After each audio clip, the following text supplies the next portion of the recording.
Бүгінгі үйренетін сөздердің тізімі осылай болады. Тыңдаңыздар.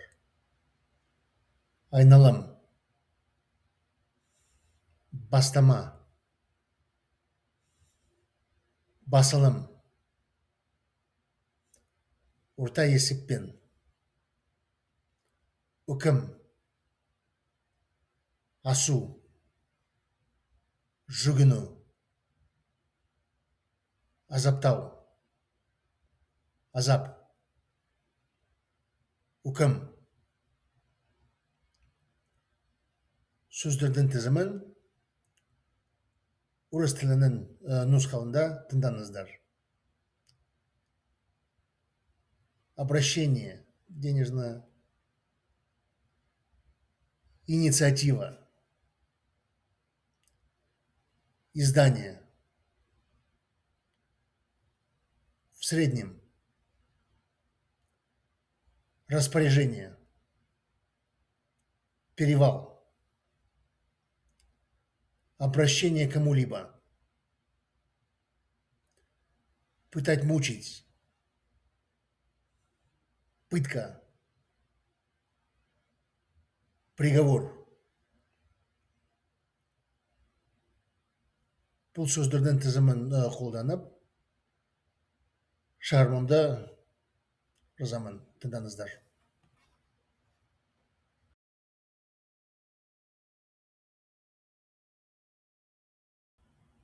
Шығармамды жазып, сіздердің назарыңызға ұсынамын. Тыңдаңыздар. Сауда жасау соғыстан жақсырақ. Сауданың маңызы туралы балаларға арналған ертегі. Екі көрші елді биік таулары бөлді. Сол себептен елдердің халқы бір-бірімен қарым-қатынаста болмады. Бірінші елде көп мал өсіп жатты. Онда су мен жайылым көп болды. Халық негізінен берекелі өмір сүріп жатты. Бірақ олардың темір және жер жырту құралдары аз болды. Олар құралдары ағаштан жасады. Сондықтан жеткілікті егін екпеді. Көрші елдің халқы темір кенін қазып, темір қорытып, темірден әртүрлі бұйымдар жасады. Ол теміршілер елі деп аталған. Бірақ олардың жайылымы мен малы аз болды. Мұның салдарынан олар азық-түлік пен етті алыс жерден жеткізу үшін қымбат төлеп жатты. Бір күні патшаның сақшылары құжатсыз бір қария саяхатшыны қамап алды. Оны қалалық сотқа әкеліп, тыңшылықта қинады. Таңертең төреші оны тыңшылықта кінәлі деп үкімді жариялап, азапқа үкім шығарды. Қария азаптаудан құтылу үшін патшаға үлкен құпия ашамын деп айтты. Патшаның кеңесі жиналды. Қария оған таулар арқылы орналасқан көрші ел мен оның байлығы туралы айтты. Мен сол жерге барайын, оларды жаулап алайын, деді патша.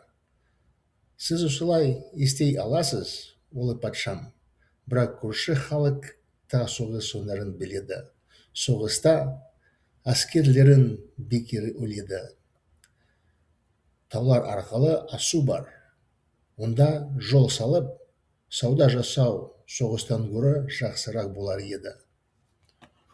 Дұрыс айтасың, құрметті ақсақал. Көрші елдер жақындайды. Олардың арасында тауар айналымы пайда болады. Бұл керемет бастама екен. Мен бұл туралы өзім неге ойламадым. Нұсқауымды еліме жариялауға үкім беремін. Хатшым бұйрығымды парақтың бетіне жазып, басылымды басып, барша халыққа жібереді. Сізге де көрші елдің патшасына жүгіну жөн болар деп ойлаймын, менің ұлы патшам. Болады. Меніңше, сіздің кірісіңіздің көлемі көбірек тауар айламының орта есеппен 2 есеге көбейді. мемлекет көбірек табыс табады. Жарайсың, қария, былай болады. Сені кешіремін. Менің бас кеңесші етіп тағайындаймын. Сол кезде қарияның көзінде жас емес, болашақтың сәулесі жарқ етті. Ертегінің соңы.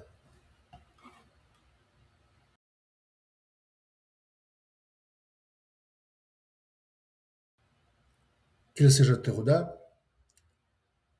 шығармамның синхрон аудармасын ұсынамын. Сіздерге мәтінді орыс тіліне оқимын. Сіздер оны синхрон аударуға тырысыңызшы, тыңдаңыздар. Торговать лучше, чем воевать. Сказка для детей о важности торговых отношений. Два соседних государства разделяли высокие горы. По этой причине народы этих стран не общались друг с другом. В первой стране разводили много скота. Там было много и воды, и пастбищ. Народ в основном жил в достатке. Но у них было мало железных орудий для обработки земли. Эти орудия они делали из дерева, поэтому они не смогли собрать достаточный урожай. Народ соседней страны добывал железную руду, плавил железо и делал из него различные изделия. Она называлась страной кузнецов. Но у них было мало пастбищ и скота. Из-за этого они дорого платили за продовольствие и мясо, поставляемого из дальних мест. Однажды царские стражники арестовали некоего старца-путешественника без документов. Его привели в городской суд и обвинили в шпионаже. Утром судья признал его виновным в шпионаже и вынес приговор к пыткам. Чтобы избежать пыток, старик сказал, что откроет царю великую тайну.